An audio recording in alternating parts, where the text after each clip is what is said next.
Hi, everyone, and welcome to this week's episode of Leap. Thank you so much for tuning in.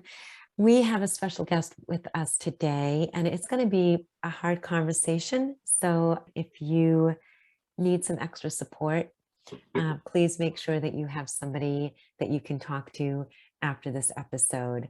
We have Alexa Norton with us today, and she is going to be talking about the death of her dad. And I want to thank you, Alexa, for being here with us today. Yes, thank you for having me. So we're going to jump right into your story about your dad, who was quite young when he passed. So why don't you go ahead, tell us your dad's name, tell us a little bit about him before we get into your grief story. Okay, yeah. My dad's name was Daryl Norton, and he passed away when he was 54. And my dad grew up in Idaho. So kind of crazy story about him. I'll be very brief, but he was adopted when he was 9 years old. So he was in foster care. He kind of had a hard upbringing and then was adopted into a family when he was 9. And so now I feel like that he's passed, I am so interested in his life more than I was. And I wish I would have taken that time. So if you haven't lost someone, I would say, really try to learn about their life, because it becomes way more interesting after they've passed away. That's a really beautiful point. I lost my dad when I was 10 months old. And, as I've gotten older, I've wanted to know so much more about who he was. So I think that's really beautiful advice, actually. Yeah. And things begin to make more sense about them. You're like, oh, that makes more sense now. Yeah. Like the way that he was, because he had a really hard childhood, Yeah. So my dad was this, I'll just go right into it. So I have 3 older sisters, mom and dad, Carla and Daryl Norton. We are from Utah. So my parents moved to Utah when they had just gotten married and then raised my family there.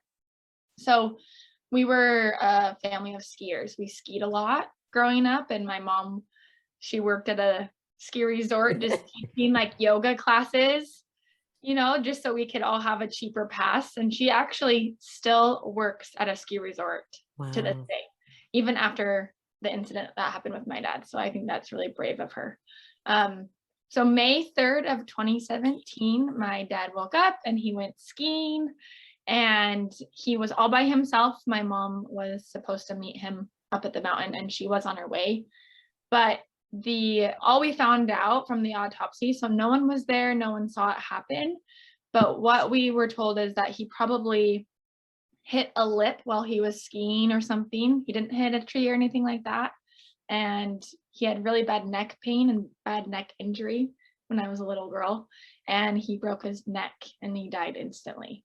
Yeah. So before we jump into the actual grief journey, though, I want to back up because you and I had a few minutes to chat before we started recording, and you talked about a bad car accident he was in prior to the ski injury that may have contributed to. Yeah. He was T-boned years and years and years before, when I was a little kid. And ever since that accident, he had a steel plate in his neck. And then the older he got, just the more pain he was in with his neck. And he would always talk about it. And he would wear sometimes a neck brace at night just to help his neck support. So ever since being little, I always remember him being in severe pain with his neck, and just him always saying but when I go skiing, I feel like I'm not in as much pain. And so the doctors think that may have contributed to breaking his neck, or they don't know. I don't know what they said, but that always kind of helps me, where I'm like, wow, the body is so fragile. And life is so fragile, and you just never know what's going to happen. And I think people always have said that to me, and it still feels weird. That's the only way I can put it. This is my reality now, and that's really weird. That your dad is no longer here. Yeah, even talking about it, I think this is so weird that I'm just talking about this, Yeah, so let's talk about it. It's been 5 years now. And, I always think grief, it's so difficult to explain to anyone, because it's like you live in some sort of weird time warp. it's been 8 years since my brother died. And there are still days I can't believe that my brother is not with me. Yeah. So let's talk about what happened. You said that you've got 3 older sisters. Mhm. So give us sort of paint the picture of ages of when because your dad was 54. He was very young when he died. And so can you just give us the ages of you and your sister? Yeah. I was 22 when that happened. And then I have twin sisters that are 5 years older than me. So they were 27. I'm like doing Mhm. the math. And then my oldest sister is 7 years older than me. So she was 29. So I Wow. mean, all of us were in our 20s. So talk to us about what happened after your father died. Plus it was tragic and it was sudden. So sudden, so tragic, living life, right? It was like a Wednesday at 2 p.m. in the afternoon, like random, right? And people even were like, can you even go skiing in May in Utah? I'm like, yeah, it's spring skiing, you can go. Yeah, we were all just like going about our day. And I had just gotten engaged and in March. So I was living with my parents at the time. Like I had moved back. I was at school, but I moved back and life just seemed like really great. And then all my sisters lived within 10 minutes of each other. Like we all lived within a surrounding area. So I was actually home. And when it happened, they found out, the cops came to my house. They talked to me. They wanted to talk to my mom, but my mom was already driving up to the ski resort to meet my dad. And she hadn't been in contact with him yet because she was just like guessing that he was skiing. So she was like, oh, he'll answer my call later, you know? But the cops needed to talk to my mom. They couldn't talk to me. It was just like a really weird situation. I was like, Mom, they are at our door. They want to talk to you, but they won't disclose any information to me. So you must have been terrified. So, yes. But also, if you know my dad, this sounds so weird. I felt lucky because I felt like I had so many things to do. I had to take a final. I had one more final to take. And in my head, I remember thinking, this is so bizarre that the cops are here. I bet you my dad punched someone who was snowboarding because he hates snowboarders. Like, but I really think that was my dad's way of like comforting me in that moment. Like now that I look back, so that I could have like 2 more hours of normal life. Do you know what I'm saying? Well, I actually want to pause there. I just got chills when you said 2 more hours of normal life, because from the moment my brother died and our whole life, our whole family's life just sort of shattered in like 6 million pieces. And I just now, when I read about death, I sit and I pause and I pray for the family, because I know, look, I'm going to start to get emotional. I I know. know that their life has completely changed as they know it, Yeah. And it like will never be the same. Right. ever. You're like, Mm-mm. this will never be the same. But that's the part of grief. And so I think, yes, while it was scary, the cops were at my house. I was like, oh, he got into a fight. But my dad was a very loud, just like I don't know how to describe him because it's undescribable, but that's what I thought. And so it probably was 2 hours, right?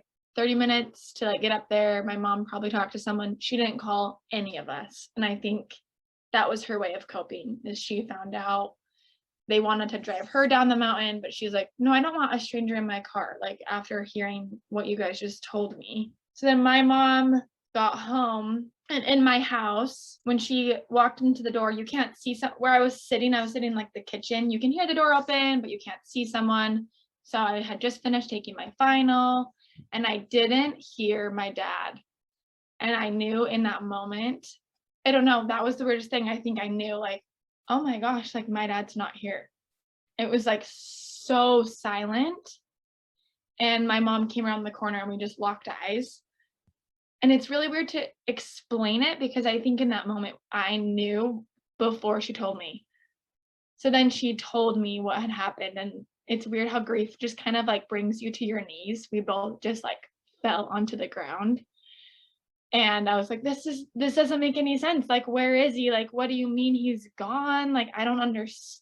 You know, you can't wrap your head around it. I'm like, he's gone. Like, what do you mean? And she hadn't seen him because they already had life flighted him to try to revive him, but it was, you know, he died instantly. So then I sat there and my mom called each of my sisters, and that was also really hard. I think that was like really hard to just have to watch my mom and listen to each sister react. And I remember thinking like, let's just not tell them. Just to protect them. I'm like, I just don't want to tell them. But obviously they have to know. So then within like 30 minutes, everyone was at our house. And then that started the grieving process, I guess. So I'm catching my breath because it always brings back my own memories of that. Look, I know what you mean. It's like you feel, well, you're in shock for a while and you're in this deep shock and you're trying to wrap your mind around that this is even the truth or reality, or you're wanting to wake up from the nightmare and you're not waking up. And then I know exactly what you mean though, because I was the one that called my brothers, and it's like you can't believe that you have to do this, and There's no easy way to say it. there's no easy way to say it, but you know that you're blowing their life apart now too. Like somehow you're playing a hand in this pain, Yeah. and it is so surreal and so horrific. And so I I'm right there with you and your mom, and you are living, and that you're living this hell through like your mother, right? Like you're bearing witness to what she is having to do. Like Yeah. what happens now? Are your like, so your sisters are older, are they married with their own families? Yeah. So no one had kids yet, actually. So everyone was married. And yeah, like I said, within 30 minutes, my fiance was actually out of the country on a little study abroad for a couple weeks. So I did have to call him and tell him. But I do remember thinking, I'm just not going to tell him. Because I was like, he's going to come home and I don't want him to end his trip. But my family was like, well, you have to tell him. So yeah, everyone was at our house. And I think something important for us, I mean, you're kind of in your grief bubble, right? So everyone comes to your house. My mom's sister was at our house. My dad's sister was at our house. And we said a family prayer. You know, I think that was one thing of like, let's just say a prayer together and just try to figure this out. And, you know, like, what do you talk about? You're just kind of sitting and being together is the only thing you can do. And I think one thing that was so hard was we were all sitting around and one of my brother-in-laws said, hey, I don't want to like ruin anything, but they did just post like on our local news, like a website, that someone died up at this specific canyon that lives in Mill Creek, which is where we live. He's like, so you guys are probably going to want to start telling people that it was your dad. So like, whoa, talk about like you don't want to tell anyone and then you have to tell everyone because you don't want them to find out through the news that it was your dad. And then all of a sudden they're talking about this man that had passed away. And I was like, I feel so bad for anyone's family that passes away and they live stream it on the news. How terrible is that? Well, you talk about, because the other way we learn about deaths now too are on Facebook. And I remember when Rocky died, someone had put on Facebook something about my brother, and I hadn't told anybody yet because I didn't want You're anyone like, to know. whoa, hold on, that's my piece to share. Right. I really love the way you describe the grief bubble, because that really is what it is. You sort of feel like you can somehow protect yourself in this small, tiny, insulated bubble of love, right? Yeah. Of these people that knew your father, you know, your sisters, your mother, everybody in this very tight knit, the sister, it's this tight knit of, we all understand the magnitude of this loss. And as soon as we start sharing it, Then it becomes more real. yeah. Yeah. So that was hard because then we had to start telling people like really fast. And then, I mean, I come from a very close knit like neighborhood as well. So, wow, I think it's really nice that people come and visit you, but it's also really hard because everyone just immediately started like flocking to our house and bringing us food and flowers and, you know, you name it, we had it. And then it just was emotionally exhausting because each time you see a new person, your emotions are on your sleeve, right? You're just crying because they're wanting to comfort you and they don't know what to say and you don't know what to say because none of you have experienced this. So you don't know like how to act or what to say or what to do. And then everyone just like came over, and then I think the silence was also weird when everyone left. And then it was just my mom and I at our house, and we tried to sleep. But that also doesn't work at all. So, Yeah. So let me ask you, in this 5-year journey, because it takes that, there's no, I mean, I call it a journey, and sometimes I feel like that's yeah. such a cliched word, but it's so true. And, you don't have a book. There's no way to help you navigate the path toward, I use the word healing because, again, lack of a better term, as we have talked about numerous times on this podcast, as one of my guests talked about, you grow your life around the grief because the loss never goes away, but we Mhm. do learn to let joy in again. And so, now you've got your mom and your siblings. How did you navigate this personally, and how did you navigate it as a family? Right? Because you as the daughters, you're suffering, but you're also worried about, I'm putting words into your mouth because I'm You're pretty speaking my truth. because you're so worried about your mother, right? And this is also Oh, true of losing a sibling. So yeah. what did that look like? Because you're living with your mom, so you couldn't have gotten any closer to the grief with your Yeah. mother.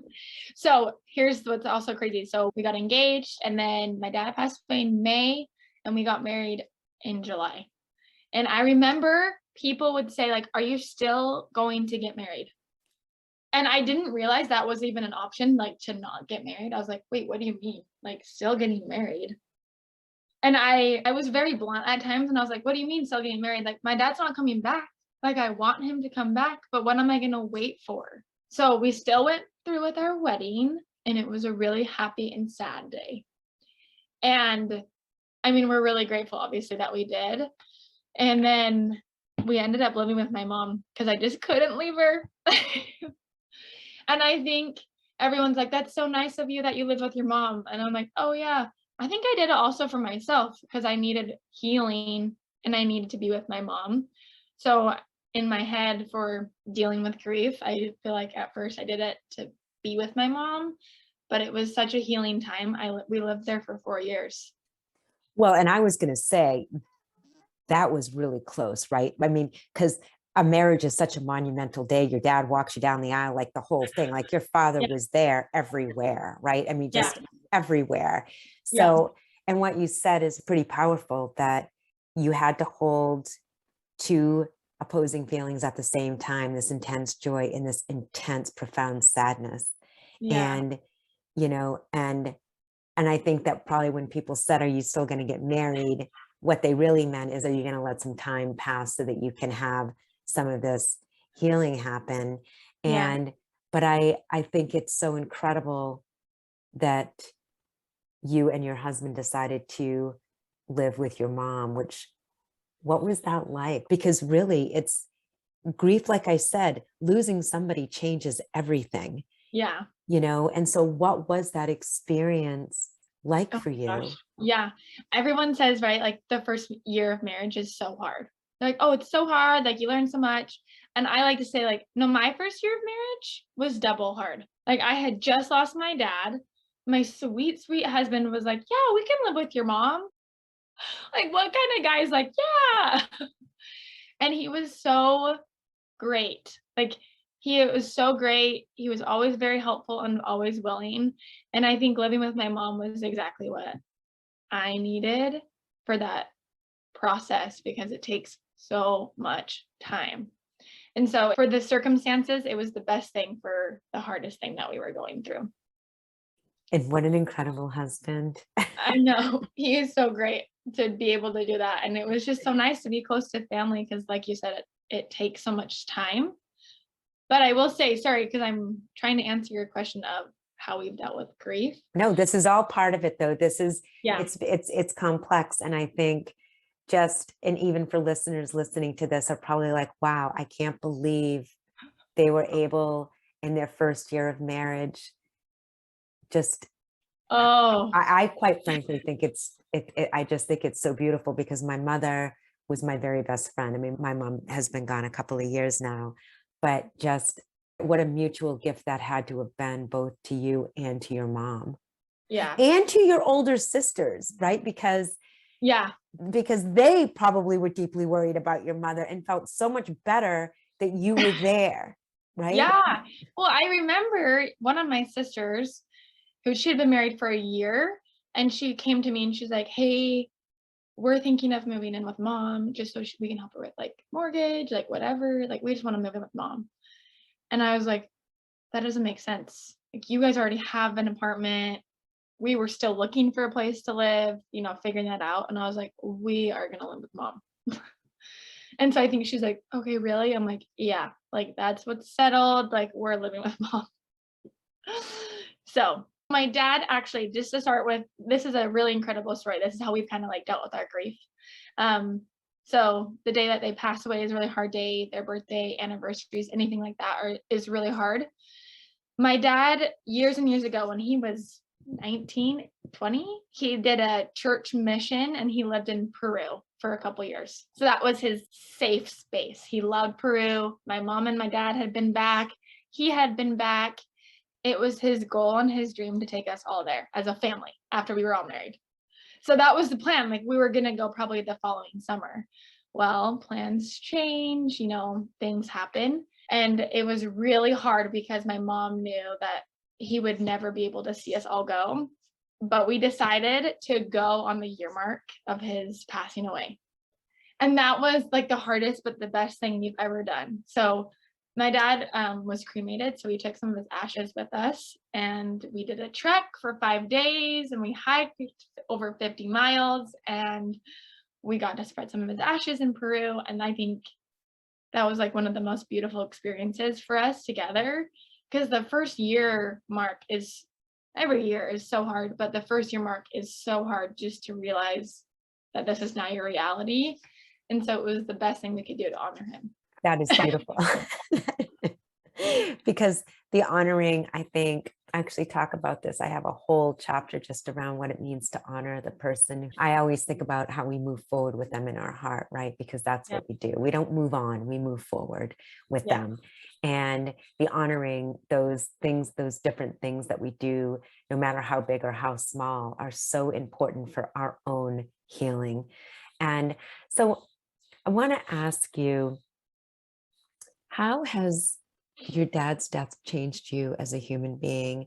Maybe your approach to life, the way that you see things, who you were before, who you feel like you are now. These are big questions, I know, but I would just love, because you seem like such a happy-go-lucky, is so cliched, but that's sort of how you strike me. When I first started talking to you, and I'm just curious, and you were so young to have such a significant life-altering loss, and I'm wondering how that has shifted you, or the way that you think. That is a great question. I would consider myself, and I think some people would say like I'm very full of sunshine, or like just a happy person in general. So after it happened, I remember honestly thinking like, oh, that's it. Like my life's over. I'm probably never going to be happy again. Like this is it. I don't even know what's next.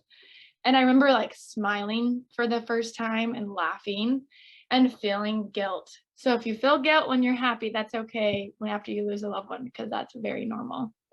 But I think the things that I've learned is how crucial it is to work on your relationships with everyone and how important they are. I really am happy to say that like my dad and I didn't leave on bad terms or anything like that. I didn't feel like, I mean, obviously you feel like, what did I say to him last? But I really felt like so strongly about having better relationships with everyone in your life, and how you really never know what people are going through. And I remember feeling that way, like going to the grocery store for the first time and feeling like, oh my gosh, all these people are just here at the grocery store going on with their life. And my life has completely shattered. I don't even know how I'm here right now picking up apples, like whatever I was getting. But then looking around at people and just thinking, what is everyone else going through? Like, what are they experiencing? I bet everyone else experiences their own pain and loss and trial. That's kind of the things that I really held on to is how important relationships are, how you never know what people are going through, and how you should be more patient with the people that you love. Because those are typically the people that you lose your cool with the quickest, but they're the Mm, people that really matter. yeah. I was just, I was thinking about, I literally remember the first time I walked into a grocery store too. I think that's one of those, and the first time that I laughed and how guilty I felt. So I think some of these things are so universal, because I think we start to mark time before and after the death. Oh, before my dad's death, after my dad's death, right? That's what I do with my brother, before my brother's death and after my Yeah. brother's death. And so everything starts to rotate around this time that your life changed forever. Yeah. It's weird, but I know exactly what you're saying. That's just like how my life is now. Yeah, exactly. I mean, because there are events that happen in our life that, like I said, that mark time, a graduation from college, a marriage, a death, Yeah. I'm going to say also a premature death, right? Yeah. It's that unexpected premature death that just shatters this bubble that we're in into a million pieces. Yeah. And so how did it change the relationships within your family, like you and your sisters? Because everybody deals with grief differently. I mean, we're just all individuals, and families deal with grief differently. Some are very open and have dialogue about it. Other people don't. Do you feel like it made it, how is, so how did you and your sisters, how did you guys deal with the loss of your dad as a family? Yeah.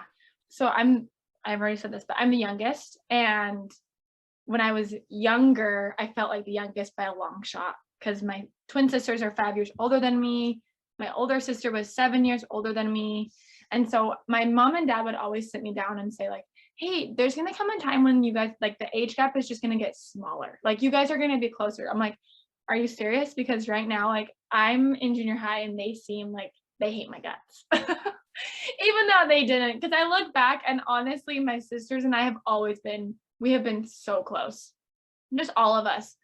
So we were really close before, and all of us have great relationships. I mean, sure, we fight. That's normal. That's family. Yeah, we have arguments. We do things that bother each other. But I think afterwards, we started seeing each other more as individuals and just realizing that all of us are going through the same thing, but in different ways. And it's important to check in with each other. And so there'll be some times when it's like, hey, I'm having like one of those days. Like, do you guys have that still? Yes, it's totally normal. I experienced that the other day. But I Any feel like if anything, our relationships have gotten strong. stronger? Yeah. Did any of you seek out help? Did anybody, with a therapist or grief groups or anything like that? Yeah. All of us went to therapy. I was going to say, yes, all of us went to therapy because I think that was the biggest thing. So many people, it was really interesting. So many people would come to us and tell us, that's my biggest regret after I lost my mom. Like, I didn't go see a therapist and I felt like I should have. And so I think we were like, oh, okay. Because you need someone else to talk to that just is like there to listen. And so we all did. But now I'm like, I should go back to a therapist. Well, because I am a therapist, it's always, when I ask the question, I'm not trying to push therapy on people. And the reason I You ask, should. and I ran grief and loss groups for several years after my brother died. And I think what I always say is that if therapy is not your thing and a grief and loss group is not your thing, then I do feel that it is so critical that there is a place to process grief, because if it's through writing, if it's through talking to a good friend, because if there's one thing that I've learned over the years, even prior to my brother's death, is that people really feel there's some sort of expiration date on how of talking about their loved one who has died to friends, right? Like, nobody wants to hear about this because people move on after a couple of weeks, not because they don't love us, but because life has to march on, right? They've got their own life, after the food and the visits and all the things. And Yeah. then especially after that first year, unless people have experienced a deep loss, it is difficult for them to understand the ebb and flow of grief and just how They just can't. they can't. And we don't want Yeah, them to, because if they did, that means they would have lost somebody, exactly. right? They can't understand that grief can get a lot harder before it gets easier, right? Yeah. Because it becomes more real. Like people think the first year mark, well, the second year mark, it's like, oh my God, I'm really not going to see my brother again, kind of a thing, right? Literally. And so that's why, like, and some people, they'll go to therapy and they have a really horrible experience. And so they won't go back. But what I was saying around the expiration date, that sometimes with friends, we feel like there is this expiration date and we cannot continue to talk about the person that we lost. And so what I want to say, you know, and what I like to talk about with listeners and people who are grieving is that if you don't have the safe outlet of somebody you can talk to about these intense emotions, write it out. Or if you're a musician, play it out. But give yourself the space and the grace to feel your way through it. And so that I asked you because you've got such a close family, but still the experience is different for all of you, Mhm. right? But it also sounds like that you and your sisters have an open dialogue where you can still talk about the emotions that come up around your dad. Yeah, we do. I would say yes for the most part. And what about your mom? What has it looked like with her? Yeah, I am so close to my mom. So we just, I don't want to say like celebrated, but it was 5 years on May 3rd. So my mom actually came to San Diego and we spent the whole day together. She was here for a couple of days. But I have looked at my mom and I tell her, I'm like, Mom, you are such a warrior. Like, you are such a warrior to me. And she's like, No, I'm not. I'm like, Yes, you are. My mom has not, I don't want to say like completely changed, but she has become so much more like my dad. Like the good parts of my dad. You know what I mean? Like the things that we all would make fun of him for, like parking in places that you're like, are you allowed to park here? He's like, who cares? Like my mom now has probably become a way like that. Do you know what I mean? Just a little bit more outspoken. My dad was a really big, deep thinker. Like he just loved like, having these conversations with people and you're like, where did you get that? And like, you're like, oh, that's interesting. My mom has like started to become that way too. And so I think that's one way my mom tries to honor him is think like my dad. And Huh? she's never told me that, but that's what I think. That's really interesting. And also, you know, I can't speak for your mom either, obviously, but I also think that when somebody in our life dies, that we really understand at a much deeper level just how precious this and short this life is. Like we really don't know. We Yeah, always say that, right? We're always like, oh, we don't know when we're going to die, you know, don't go to bed angry, but we really you don't know. know. And I think that somehow that gives us more latitude to live a more authentic life. You know, Yeah. that the way we think, the way we feel, less people pleasing, right? I mean, I don't know if this happened to you, but lots of times too, I think our relationships change with friends, you know, those kinds of things. And so I want to ask you, I mean, did you have, and then I want to move into the dreams because I know you had some dreams, but Yeah. did other relationships, important relationships, change as a result of your dad's death? Like for better or for worse, yes. Either way. Yeah. With for Yeah. friendships. Yeah. I felt like there was some friends that like really helped me and then friends that tried to help, but avoiding, I think we think avoiding is good, but it's not. It's like the worst thing to do. But I can't blame because I think if I were in the same situation, I wouldn't know what to do either. And so that's where I have to try to realize like they just don't know, like they just don't get it and it's not their fault. What were some of the But most helpful things that friends did to support you in your grief? I think the most helpful is when they remember the days that are hard for me. And I had a friend too that would just text me and be like, I'm here getting a drink, like what can I grab you? Not like, what do you like I'm here getting a drink. I am grabbing you something. What do you want? Like, oh, okay, I'll take this. Okay, I'll drop it off in your front porch or like I'm coming in. And so I think like being forceful in a way And then I had another friend, I remember it was like day 2 and she texted me. She's like, "I'm at Target, like, what can I get you?" And she was one of my closest friends. I was like, "I actually need, like, deodorant. Like, I need deodorant and I need a body wash." She's like, "Okay, got you." I'm like, "Okay." So I think just showing up and being there for you is really helpful. And it's crazy, I don't wanna say this in a rude way, but I remember the people that didn't reach out that should have. Do you know what I mean? Like, I know exactly what you and mean. I don't wanna sound rude, like I keep tabs, but I'm like, they should have reached out. Like, they for sure should have reached out, and that's weird that they didn't. And it's painful, right? And And that's painful. I'm like, "That's weird." but I think that what we learn in our grief process, that what you said earlier, some people literally are paralyzed when someone's in pain. They don't know what to do. Yeah, And that avoidance is, I don't know what to do. I don't know what to say. I don't know what to do. I can't take away their pain. And so therefore, I'm not going to do anything. I'm not going to say anything. And I hope that this just all goes away, right? Because, and and this is where we get into the sort of the platitudes of things that people say that are worse than not saying anything at all. We all know what they are. They're in a better place and they're with the angels and yada yada yada. And yeah, and because what do you do? People who are grieving don't even know what they need. They have no idea what they need. yeah. You're just trying to make it through the next minute.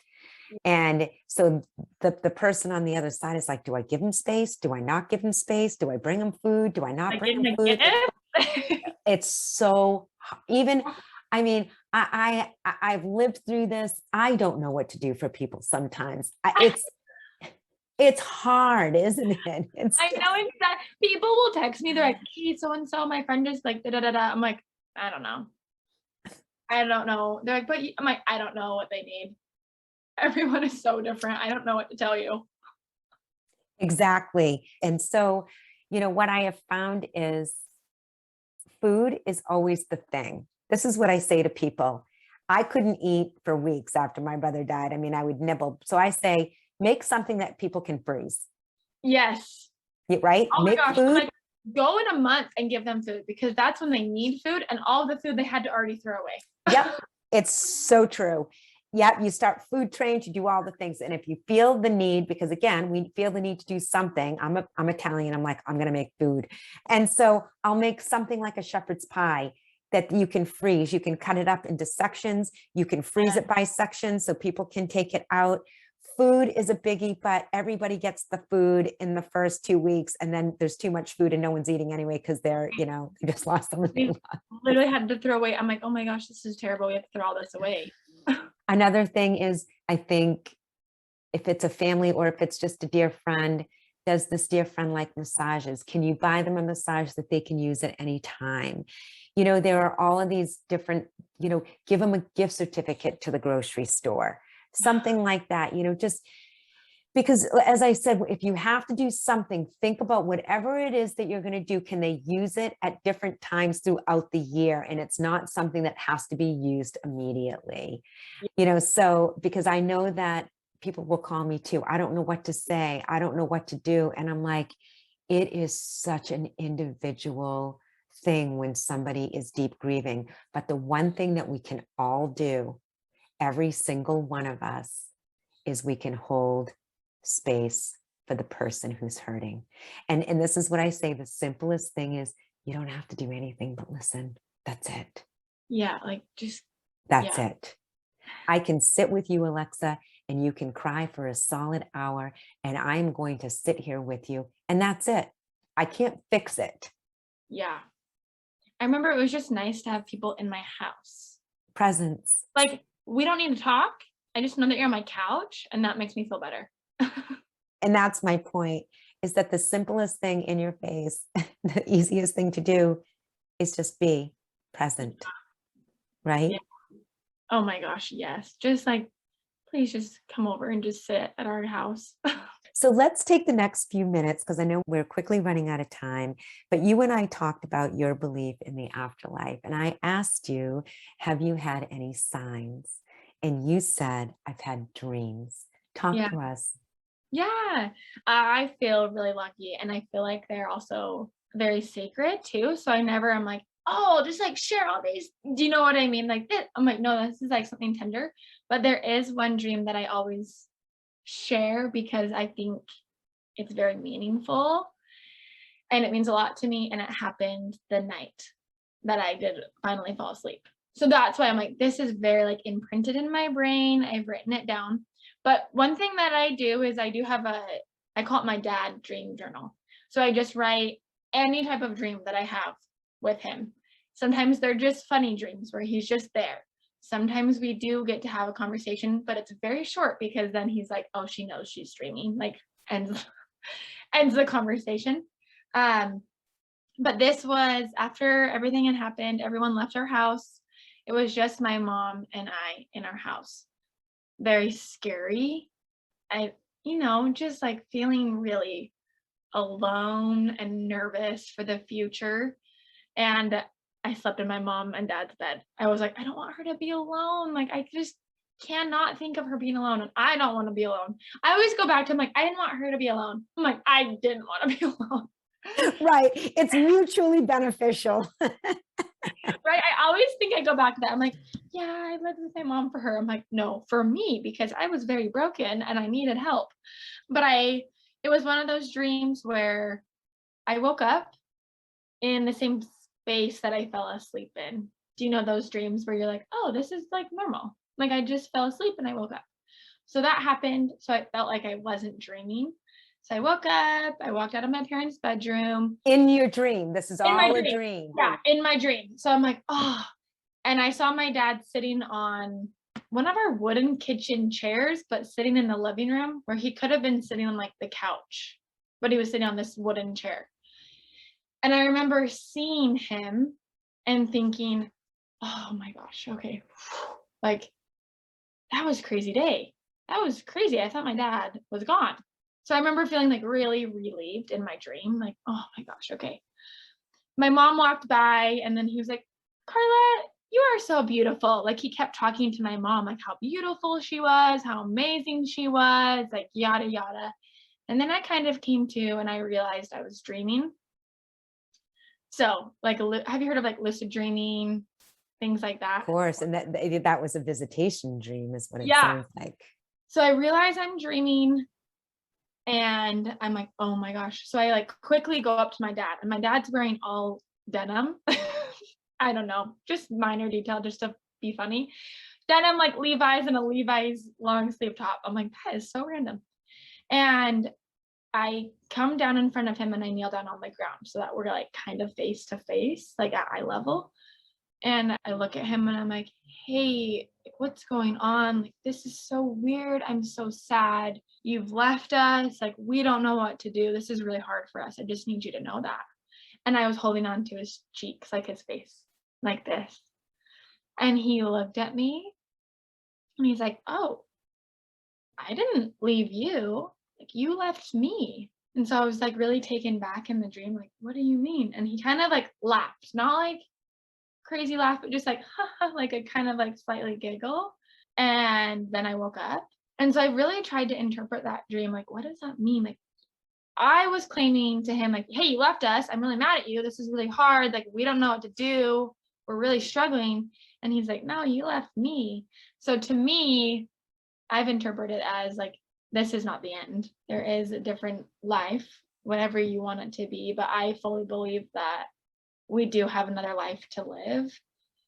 And he is living a different life, like in a different spirit world, in heaven. But I do believe that I will see him again. And that's a dream that's really giving me that peace. What a powerful dream. And especially in the dream, you knew you were dreaming, right? That moment when you knew that's intense. Yeah. And that's not an experience I have ever had. I have had I feel like I had a visitation dream from my brother because the first thing I thought of when he said you left me is that when we're deeply grieving, from what I've read and what I've learned, is that it's very difficult for the spirit world to communicate with us when we're in deep grief. So the very first thing I thought of when your father said that was, you had left him not knowing that he's right here, right? Like he's right with us. They're with us all the time. They're around us all the time. I deeply believe this. I know there are people that don't, and that is fine, but this is my belief. And so that's the very first thing I thought of when you said that was, oh, because you guys are crying and you're in this deep grief. And he's like, hey, wait, I'm right here. You just can't see me. You know what I mean? That's what I was thinking when you shared that. Thank you for sharing that dream. Yeah. We are near the end here. So I'm going to ask you my favorite question at the end is, what does self-love mean to you now? And what does that look like for you now after this experience that you've been through of losing your father? Yeah. Self-love to me is slowing down. I consider myself an energizer bunny, and I really like tasks and I like getting things done, being really productive. But self-love is slowing down to realize your surroundings and like what's really going on within yourself and your body and with other people and all these other relationships, and trying to focus on like, yeah, how can I heal myself to heal others? I listened to this podcast and he said, what would it look like if you took such great care of yourself that you had nothing to complain about? And that's really made me think that I need to heal myself so that I can heal others and help others heal as well. And so self-love to me is slowing down and taking in the little things and doing the things that you love. So whatever that is, for me, it's being outside. If it's sunny, I want to be outside. I love going out to dinner. I love being with people if I can, if I'm in the mood for that. So at the end of the day too, like being with my family.